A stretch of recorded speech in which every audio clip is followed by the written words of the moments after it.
भगवान पर विश्वास एक सच्ची प्रेरणादायक कहानी। उत्तर प्रदेश के एक छोटे से गांव में रामू नाम का एक साधारण किसान रहता था। उसका जीवन बहुत ही सादा और संघर्षों से भरा हुआ था। उसके पास थोड़ी सी जमीन थी, जिससे वह अपने परिवार का पेट पालता था। परिवार में उसकी पत्नी गीता और दो छोटे बच्चे थे। गरीबी उनकी जिंदगी का हिस्सा थी, लेकिन फिर भी रामू हमेशा खुश रहने की कोशिश करता था। उसकी सबसे बड़ी ताकत थी भगवान पर अटूट विश्वास। रामू रोज सुबह सूरज उगने से पहले उठ जाता था। नहा धोकर वह अपने छोटे से घर के कोने में बने मंदिर में जाता और भगवान के सामने दीपक जलाकर हाथ जोड़कर प्रार्थना करता। वह कहता, हे भगवान, मेरे पास कुछ नहीं है, लेकिन आप पर मेरा पूरा विश्वास है। जो भी देंगे, मैं उसी में खुश रहूंगा। गांव के लोग अक्सर उसका मजाक उड़ाते थे। वे कहते, अरे रामू, भगवान से क्या मिलेगा? मेहनत कर, तभी कुछ होगा। रामू मुस्कुराकर जवाब देता, मेहनत तो मैं करता ही हूँ, लेकिन भगवान की कृपा के बिना कुछ भी संभव नहीं है। समय बीतता गया। एक साल गांव में भयंकर सूखा पड़ गया। खेतों में फसल सूख गई, तालाब सूख गए और लोगों के पास खाने के लिए भी कुछ नहीं बचा। रामू की हालत भी बहुत खराब हो गई। घर में अनाज खत्म होने लगा। उसकी पत्नी गीता चिंतित होकर बोली, अब क्या करेंगे? बच्चों को क्या खिलाएंगे? रामू ने शांत स्वर में कहा, चिंता मत करो, भगवान पर भरोसा रखो, वह जरूर हमारी मदद करेंगे। गीता को यह बात समझ नहीं आई। उसने थोड़ा गुस्से में कहा, हर बार भगवान भगवान करते रहते हो, कभी कुछ किया भी है भगवान ने?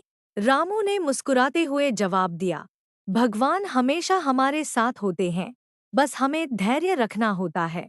अगले दिन रामू काम की तलाश में पास के शहर गया, लेकिन वहां भी कोई काम नहीं मिला। वह थकाहारा घर लौट आया। रात को उसने फिर भगवान के सामने दीपक जलाया और कहा, हे प्रभु, मैं आपकी परीक्षा नहीं ले रहा, बल्कि अपनी श्रद्धा को मजबूत कर रहा हूँ। मुझे विश्वास है कि आप मेरी मदद करेंगे। उसी गांव में एक अमीर जमींदार रहता था, लालाजी। वह बहुत घमंडी और नास्तिक था। उसे भगवान पर बिल्कुल विश्वास नहीं था। जब उसने रामू की बातों के बारे में सुना, तो उसने सोचा कि क्यों न उसकी परीक्षा ली जाए। एक दिन लालाजी ने अपने नौकर से कहा, जाओ, रामू के घर के बाहर रात को चुपचाप खाने का एक थैला रखाओ। मैं देखना चाहता हूँ कि वह इसका श्रेय किसे देता है। नौकर ने वैसा ही किया। रात के अंधेरे में उसने रामू के दरवाजे पर आटा, चावल और कुछ सब्जियां रख दी। सुबह जब रामू ने दरवाजा खोला, तो उसने देखा कि वहां खाने का सामान रखा हुआ है। उसकी आंखों में खुशी के आंसू आ गए। उसने तुरंत आसमान की ओर देखा और कहा, धन्यवाद भगवान, आपने मेरी सुन ली। गीता भी यह देखकर हैरान रह गई। उसने कहा, ये सामान कहाँ से आया? रामू बोला, भगवान ने भेजा है।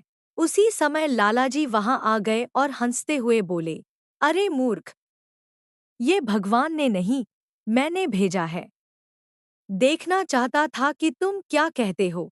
रामू ने बड़े शांत स्वर में कहा, मुझे पता है कि आपने भेजा है, लेकिन आपको यह करने की प्रेरणा किसने दी? भगवान ने ही ना। यह सुनकर लालाजी कुछ देर के लिए चुप हो गए। उन्हें समझ नहीं आया कि क्या जवाब दें। रामू की बात उनके दिल को छू गई। समय बीतता गया, लेकिन सूखा खत्म नहीं हुआ। रामू की स्थिति फिर से खराब होने लगी। इस बार स्थिति और भी कठिन थी। एक दिन उसके छोटे बेटे की तबीयत अचानक खराब हो गई। उसे तेज बुखार था, लेकिन इलाज के लिए पैसे नहीं थे। गीता रोते हुए बोली, अब क्या करेंगे? अगर इलाज नहीं हुआ तो हमारा बच्चा। रामू ने उसे शांत करते हुए कहा, भगवान पर भरोसा रखो, वह कोई न कोई रास्ता जरूर निकालेंगे। रामू अपने बेटे को गोद में उठाकर पास के मंदिर ले गया। उसने भगवान के सामने बच्चे को लिटा दिया और रोते हुए बोला, हे प्रभु, मैंने हमेशा आप पर विश्वास किया है। आज मेरी सबसे बड़ी परीक्षा है। मेरे बच्चे को ठीक कर दो। उसी समय मंदिर में एक साधु आए। उन्होंने रामू को देखा और पूछा, क्या हुआ बेटा? रामू ने अपनी पूरी कहानी उन्हें बता दी।